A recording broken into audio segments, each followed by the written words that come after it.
Good students, आइए खो खो के खेल के बारे में आगे बढ़ते हैं।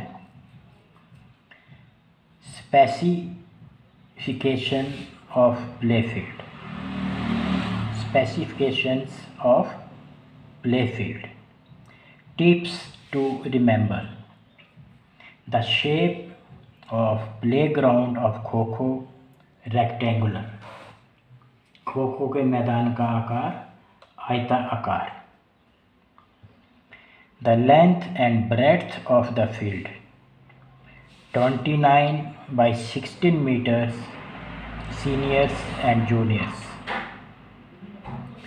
Number of squares in each square lane 8. Distance of one square from the nearest 2.30 meters.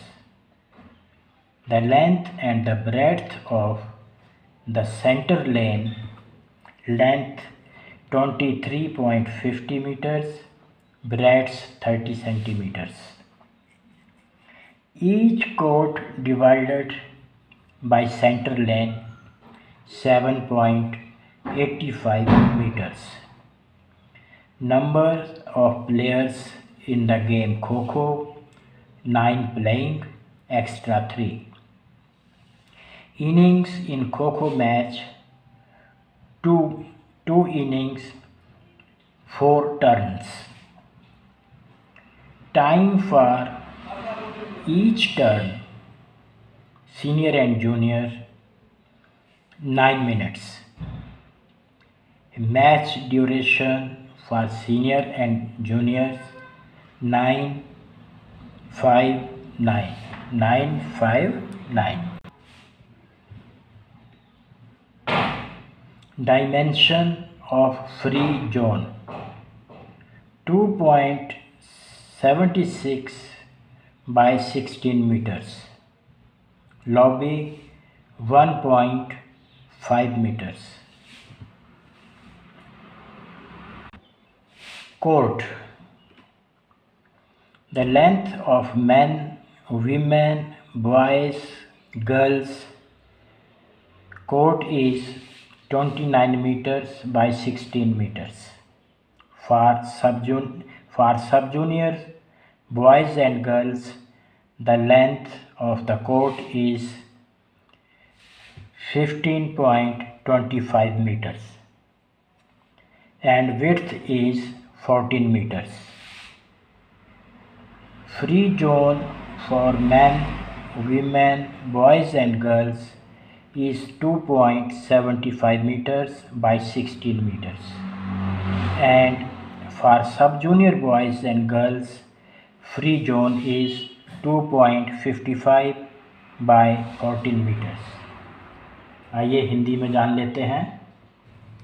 पुरुषों, महिलाओं, लड़कों और लड़कियों के लिए कोर्ट की लंबाई 29 मीटर और चौड़ाई 16 मीटर होती है।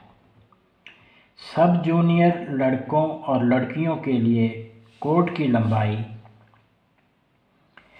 25 मीटर और चौड़ाई 14 मीटर होती है।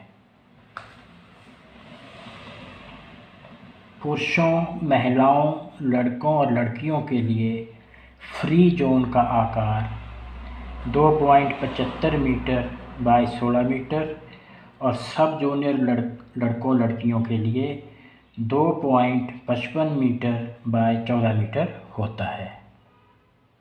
समझ गए? आगे बढ़ते हैं। Posts.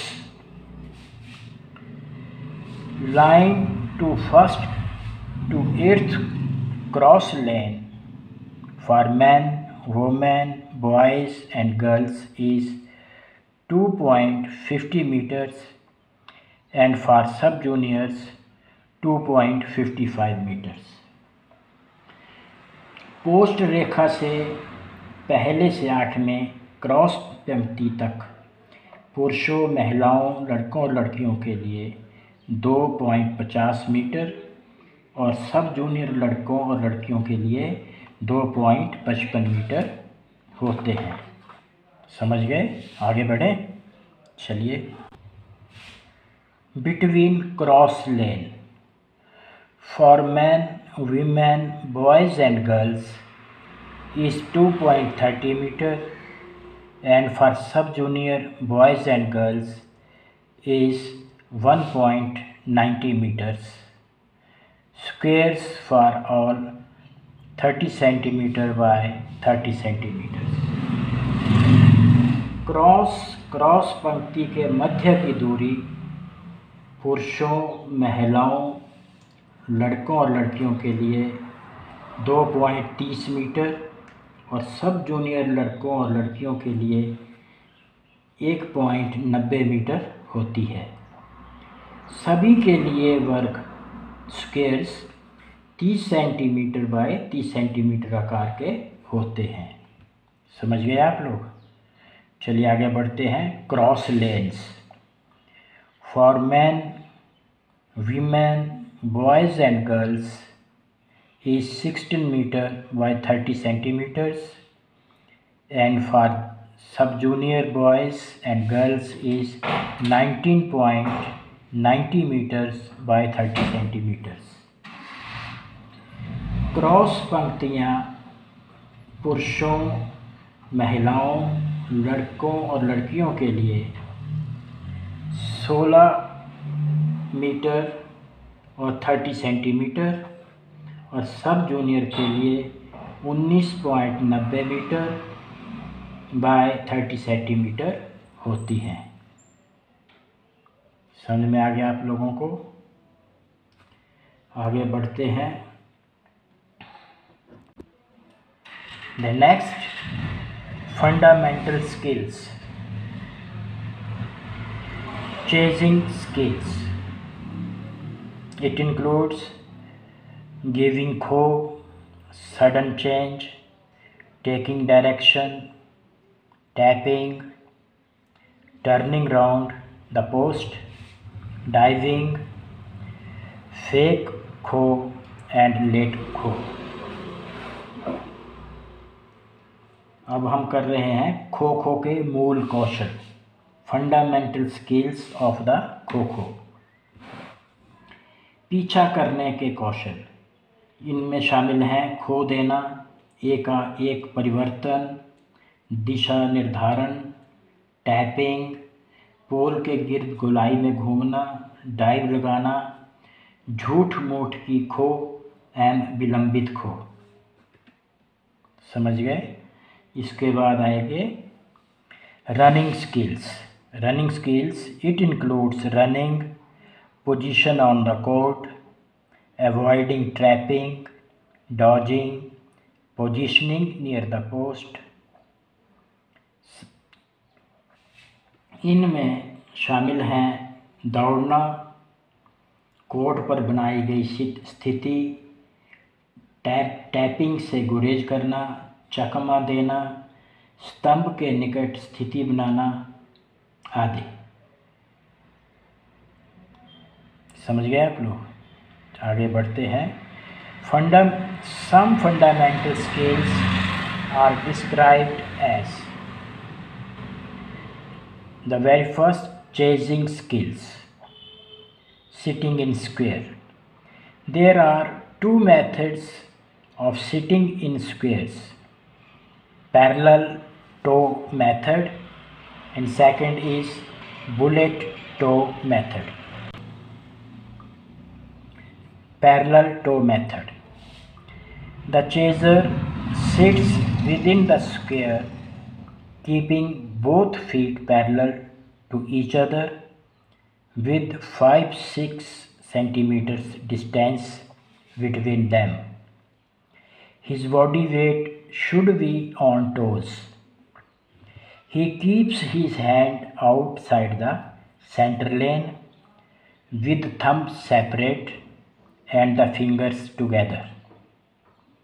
His shoulder should be parallel to the center lane. Body should be kept in a ready position to get up. Parallel toe method. समानांतर पंजे के साथ। पीछा करने वाला स्क्वायर के अंदर पैरों के बीच 5-6 सेंटीमीटर समानांतर दूरी रखकर बैठ जाता है। शरीर का भार पंजों पर होना चाहिए। वह अपने हाथों को मध्य पंक्ति से बाहर, अंगूठे अलग और उंगलियों को इकट्ठी करके रखता है।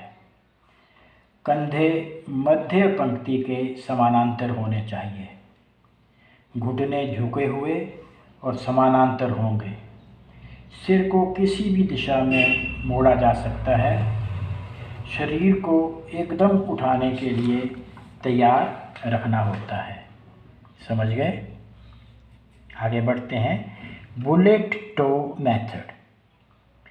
The chaser sits in the square keeping one toe in front and the other behind. The distance between the feet shall be according to the height and comfort of the chaser.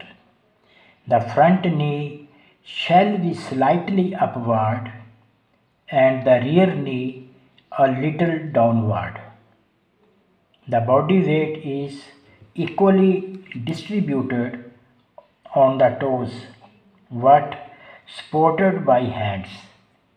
The hands are kept beyond the center leg. Bullet पंजे के साथ एक पंजा आगे और दूसरा पीछे को रखकर पीछा करने वाला एक स्क्वायर में बैठ जाता है। पीछा करने वाले के कद और सुविधा के अनुसार पाँवों के मध्य की दूरी को रखा जाता है। आगे का घुटना थोड़ा ऊपर को और पीछे का घुटना थोड़ा नीचे को होना चाहिए। शरीर का भार दोनों हाथों का सहारा लेकर पंजों पर एक बराबर पड़े। हाथों को मध्य पंक्ति के दूसरी ओर रखना होता है। अंगूठे और उंगलियां अलग अलग, परंतु उंगलियां कप के आकार जैसे मुड़ी हुई हों। समझ गए? चलिए आगे बढ़ें। गिविंग खो, सिंपल खो। इन सिंपल खो द एक्टिव चेजर गिव्स खो pronouncing the word खो, just a smooth touch to the seated chaser without violating any rules. Giving खो is an art and requires regular practice. One should not push the sitting chaser.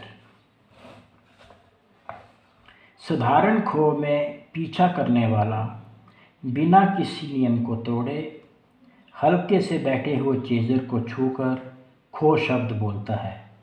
खो देना एक कला है जिसे निरंतर अभ्यास की आवश्यकता होती है। बैठे हुए चेजर को धक्का नहीं देना चाहिए। समझ गए आप लोग? आगे बढ़े। जजमेंट खो। This method is used when the chaser is near to the pole. Keeping one leg over the cross line, the active chaser stretches his legs as far as possible near the pole. The defender to think that he is coming to run around the pole. Simultaneously, he will give kho to the chaser sitting near the pole. Thus, the chaser can easily put the runner out. ये ढंग तब अपनाया जाता है जब पीछा करने वाला पोल के पास होता है। पीछा करने वाला क्रॉस पंक्ति के दूसरी ओर अपनी एक टांग रख लेता है और दूसरी टांग को पोल के निकट जितना हो सके फैलाता है, जिससे डिफेंडर ये सोचने को मजबूर हो जाता है कि वह पोल के आसपास चक्कर लगाने आ रहा है। उसी समय वह पोल के पास बैठे चेज़र को खो दे देता है। इस प्रकार पीछा करने वाला आगे दौड़ने वाले को आसानी से आउट कर सकता है। समझ गए आप लोग? आगे बढ़ते हैं। The next skill is late kho. When a runner opens a chain, the active chaser should observe the runner's movement and give kho to a chaser with some delay. By giving kho late, it will break the speed of the runner. जब runner chain खोलता है तो पीछा कर रहे खिलाड़ी को उसकी गतिविधियों पर ध्यान देना चाहिए और चेज़र को कुछ देरी से खो दे। देरी से खो देने पर रनर की गति टूट जाएगी। समझ गए? आगे बढ़े। एडवांस खो। When a runner opens double chain, the active chaser gives kho to the chaser nearby. जब रनर दोहरी चेन को खोलता है तो पीछा कर रहा खिलाड़ी पास के चेज़र को खो देता है। समझ गए? आगे बढ़ते हैं। Tapping. Tapping is an attempt by the chaser to touch defender by extending his arm to the fullest possible extent towards the chaser. When he is on the post or on the central lane trying to cross it in order to escape. This requires electric speed and perfect timing. Tapping chaser के द्वारा जितनी हो सके अपने बाजू को आगे बढ़ाकर दूसरे चेज़र को छूने का एक प्रयास होता है। जब वह पोस्ट के ऊपर अथवा मध्य पंक्ति को पार करके वहां से निकल जाने की कोशिश करता है। इसके लिए बिजली सी गति और ठीक टाइमिंग होनी चाहिए। समझ गए? आगे बढ़ते हैं। Covering. It is very important to get up from the square and cover the runner with a good speed of movement and concentration, trap him and put him out with a swift touch or a dive at him. The following three methods of covering a defender have their good and bad points. Covering के बारे में पहले जान लेते हैं। Square से उठने के लिए ये बहुत महत्वपूर्ण होता है और रनर को अच्छी गति और ध्यानपूर्वक कवर करके अपनी तरफ फंसा लेने पर तेज़ी से छूकर अथवा डाइव लगाकर आउट किया जा सकता है। रक्षक को घेरने के लिए 3 ढंगों की उचित तथा अनुचित बातों को बताया गया है। आइए जानते हैं।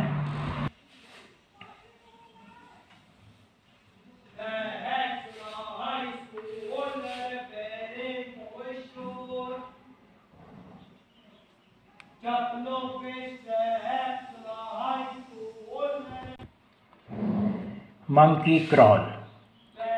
When the chaser wants to move forward in the cross lane, he uses this crawling method to conceal direction of chase. In this method, both hands should touch the ground without the body weight falling on them. The toes should be parallel to the ground. Head should be not lifted up What eyes should watch the runner's feet? After judging, the chaser can follow any method to touch the runner. This method avoids violation of shoulder line rule. आइए monkey crawl Hindi में जान लेते हैं।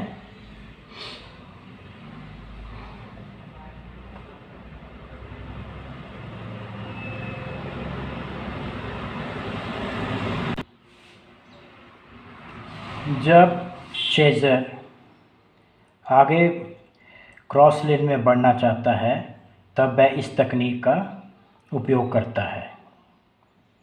इस विधि में दोनों हाथ ground के ऊपर होने चाहिए और उनके ऊपर शरीर का भार ना हो। उसके टोज़ पैरेलल समानांतर होने चाहिए ग्राउंड के। सिर ऊपर उठा हुआ नहीं होना चाहिए, लेकिन आंखें जो हैं वो रनर के पाँव की तरफ देखती रहनी चाहिए। आगे बढ़ते हैं। The next is running dive. When an active chaser is in hot pursuit of a runner who is within his reach, he may suddenly check his running speed and dive at the runners with full extension of his body, especially arms. While running, the chaser gets push from the ground with his feet, and in diving he stretches his full body in the air parallel to the ground.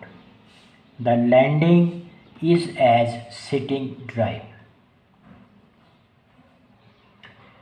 Running drive Hindi में जानते हैं। जब पीछा कर रहा खिलाड़ी runner के पीछे बुरी तरह से पड़ा हो, जो कि उसकी पहुंच में ही हो, तब उसे पूरी गति के साथ अपने शरीर को फैलाकर विशेष रूप से बाजुओं को खोलकर रनर के ऊपर डाइव लगानी चाहिए।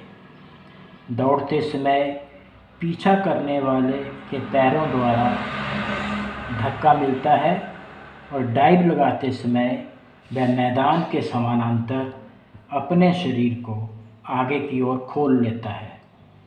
नीचे गिरना बैठकर डाइव लगाने जैसा ही होता है। एक चतुर डाइव लगाने वाला चेजर अपने बाएं अथवा दाएं हाथ से रनर के पाँव को भी छू सकता है। ये एक बहुत ही जोखिम भरी डाइव होती है और इसे बड़े ध्यानपूर्वक लगाना चाहिए। आगे बढ़ें। Pole dive. During chase the active chaser uses the technique of pole dive to touch the runner on the other side of the center lane. In this, chaser keeps the nearer leg near the post, and by holding the pole with opposite hand, he lifts the other leg and lean quickly in attempt to touch the runner with his hand. Hindi में जान लेते हैं। पीछा करते समय पीछा कर रहा खिलाड़ी रनर को मध्य पंक्ति के दूसरी ओर छूने के लिए पोल डाइव की तकनीक का प्रयोग करता है। इसमें चेजर अपनी नज़दीकी टांग को पोस्ट के पास रखता है और दूसरे हाथ से पोल को पकड़कर दूसरी टांग को ऊपर उठाता है और रनर को हाथ से छूने के लिए तेज़ी से झुकता है। यह तकनीक धीमे रक्षकों और चौथी प्रकार के खेल की रक्षा के लिए प्रभावित होती है। आगे बढ़ें। Side dive.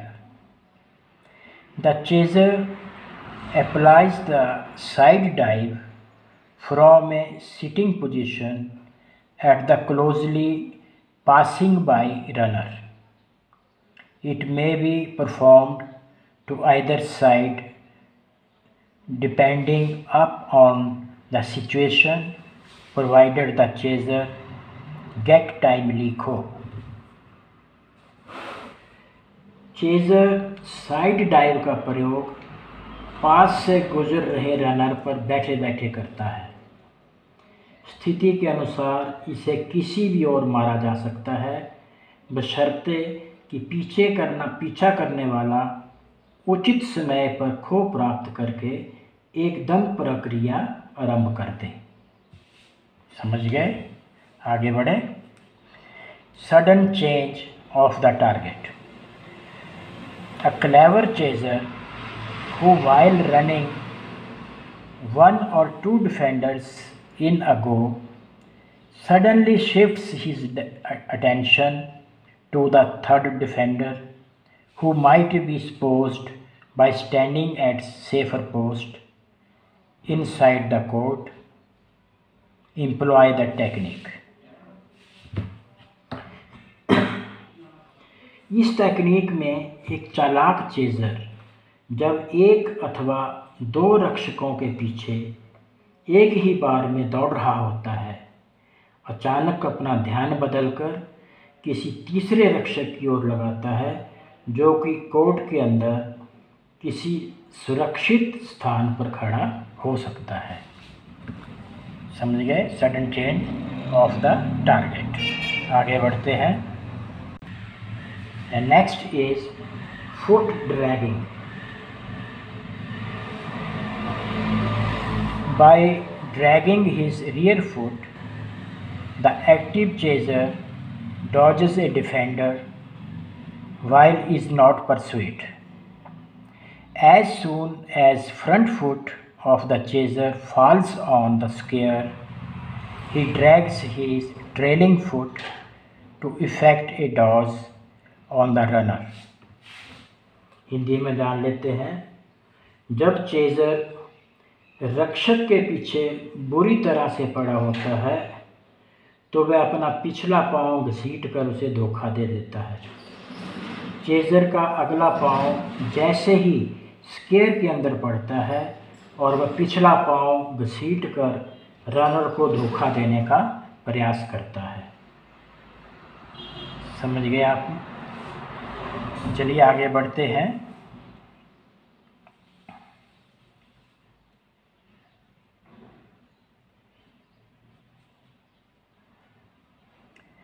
Running skills.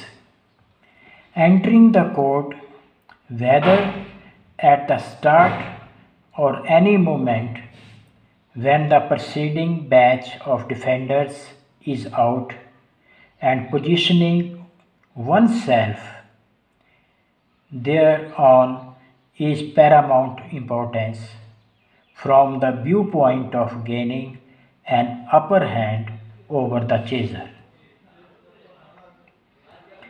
At the commencement, one of the runners of the first batch of 3 should position himself in the middle of the court. The other 2 keep the poles on each side of the court. When the last of the first batch of the defenders is put out, the second batch should enter the field and scatter to different directions simultaneously, with the active chaser giving go to another chaser. The same principle shall stand for every batch of runners that follows. Hindi में जान लेते हैं।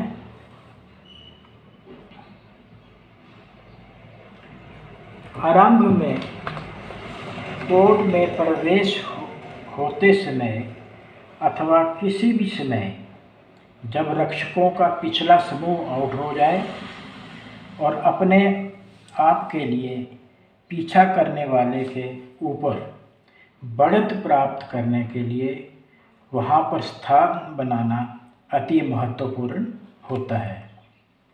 आरंभ में पिछले 3 के समूह में से एक रनर को कोर्ट के मध्य अपना स्थान बनाना चाहिए। शेष दोनों को कोर्ट के दोनों तरफ पोल के साथ लग जाना चाहिए। रक्षकों के पहले समूह का अंतिम खिलाड़ी जब आउट हो जाए तो दूसरा समूह खेल क्षेत्र में प्रवेश हो जाए और एक चेज़र दूसरों को खो देते हुए सभी एक ही समय विभिन्न दिशाओं की ओर फैल जाएं। ये सिद्धांत प्रत्येक रनर समूह पर लागू होगा। ठीक है, आगे बढ़ें। Positioning on the post. A defender should stand at the post in such a way that he can monitor all the movements of the chasers and plan out his own strategy of keeping alive in the game. He should stand adequately away from the midline with one hand on the pole top and constantly guard against fake or late throw being given by the chaser to beat him at the post। Hindi में जान लेते हैं। रक्षक post पर इस हालात में हो कि वहाँ से पीछा करने वाले की प्रत्येक गतिविधि और चाल को भांप सके और खेल में बने रहने के लिए अपनी खेल योजना स्वयं तैयार कर सके। वह एक हाथ पोल के ऊपर रखकर मध्य रेखा से पर्याप्त दूरी पर खड़ा हो और पोस्ट पर उसे हराने के चेज़र के द्वारा किसी भी गलत अथवा देरी से की गई खो को निरंतर ध्यान में रखे। समझ गए? आगे बढ़ते हैं। Dodge. In back dodge, the defender keeps his back towards the active chaser, focus on his movements. As he finds the chaser pretty close to him, he suddenly dodges to either side, forcing the chaser to commit a foul or helplessly give throw to the chaser nearby out of sheer helplessness. A successful runner never reveals his intentions and dodges at the spurt of the movement. Dodging, चकमा देना। रक्षक अपनी पीठ को पीछा करने वाले की ओर रखता है और उसकी गतिविधियों पर नज़र रखता है। जब उसे लगता है कि चेज़र उसके काफ़ी निकट आ चुका है, वह अचानक अपने आप को किसी की तरफ कर लेता है जिससे चेज़र फाउल करने को बाध्य हो जाए अथवा सहायता ना मिलने पर वह व्यक्ति के नज़दीक के किसी चेज़र को खो दे दे। एक सफल धावक कभी भी अपने मन की बात का पता नहीं चलने देता और अवसर आने पर चकमा दे जाता है। समझ गए? आगे बढ़ते हैं।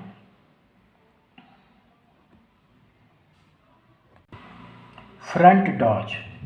ए front dodge is applied when a runner positions himself approximately 2 feet inside the outer lines and faces the active chaser. When the active chaser comes straight to tag him, he fakes his body, pretending to be moving to one direction but moves to the other direction, dodging the chaser. Looking straight into the eyes of the chaser is an important factor in a successful front dodge by the runner. आगे से चकमा देना। आगे को चकमा तब दिया जाता है जब दौड़ाक अपने आप को बाहरी रेखा के लगभग 2 फुट अंदर ले जाता है और पीछा करने वाले की ओर देखता है। जब चेज़र उसे निशाना बनाने के लिए सीधा उसकी ओर आता है तो वह अपने शरीर को एक दिशा में मोड़कर भ्रमित करता है, परंतु वास्तव में वह दूसरी दिशा में मुड़ जाता है और इस प्रकार पीछा करने वाले को चकमा दे देता है। दौड़ाक द्वारा सफलतापूर्वक आगे से चकमा देने के लिए उसका पीछा करने वाले की आँखों में सीधे देखना एक महत्वपूर्ण क्रिया है। समझ गए? चलिए आगे बढ़ते हैं। Dodge round the post. The defender standing 3-4 feet away and with one hand on post execute dodge round the post. The runner watches the movement of an coming chaser. As he approaches the square near the post, he pretends to give kho or actually gives late kho. The runner make a dash towards the opposite direction, keeping himself as 4-5 feet away from the post. Post के आसपास कैसे चकमा देना है? Post के ऊपर एक हाथ रखकर और इससे 3-4 फुट दूर खड़ा होकर रक्षक पोस्ट के आसपास चकमा देता है। धावक पीछा करने वाले की प्रत्येक गतिविधि पर नज़र रखता है। जब वह पोस्ट के पास स्क्वायर तक पहुंचता है और खो देने का भ्रम फैलाता है अथवा वास्तव में देरी से खो देता है तो धावक सामने वाली दिशा में अपने आप को पोस्ट से 4-5 फुट दूर रखकर टकराता है। समझ गए? इस राउंड द पोस्ट डॉज। आगे बढ़ें। टर्मिनोलॉजी, शब्दावली। Chaser, the players who sits and one of them chases the runner is called chaser. वे खिलाड़ी जो बैठे होते हैं और उनमें से कोई एक विरोधी का पीछा करता है अथवा पकड़ता है उसे चेजर कहते हैं। Runner, the players who runs inside the ground and try to themselves from chaser are called runners. जो खिलाड़ी मैदान के अंदर दौड़ते हैं और अपने आप को चेजर से बचाते हैं उन्हें रनर अथवा धावक कहते हैं। Innings, the 9 minutes duration of the game may be chasing और running is known as innings. खेल की 9 मिनट की अवधि चाहे पीछा करने अथवा दौड़ने की हो उसे पारी कहा जाता है। Cross lane, this is exact place to sit as a chaser. Cross पंक्ति एक चेजर अथवा पीछा करने वाले के रूप में ये बैठने के लिए सुनिश्चित स्थान है। समझ गए? आगे बढ़ते हैं।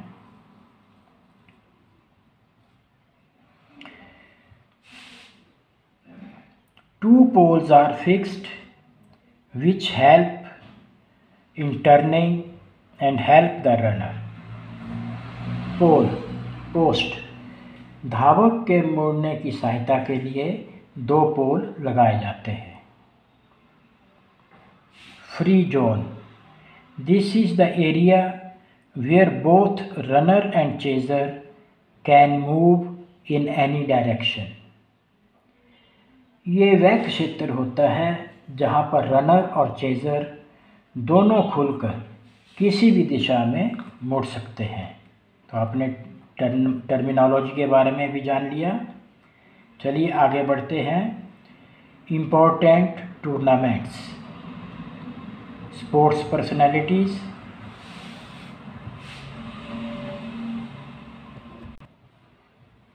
Important tournaments, sports personalities and Arjun awardees. Important tournaments: National Kho-Kho men and women, Federation Cup, Nehru Gold Cup, Intervarsity Kho-Kho. Sports personalities: Surekha Kulkarni, Nilima Sirolkar, Sudhir Parab, SR Janardan, Bhavana Parekh, Shobha Narayan, S Prakash, Chandrakant, DS Ramachandran. The Arjun awardees R SV Parab 1970, A Subbarao 1971, VH Parekh 1973, N Sarolkar 1974, SB Kulkarni 1985, Surekha 1985, Shobha Narayan 1999। It's all for today. Okay, thank you.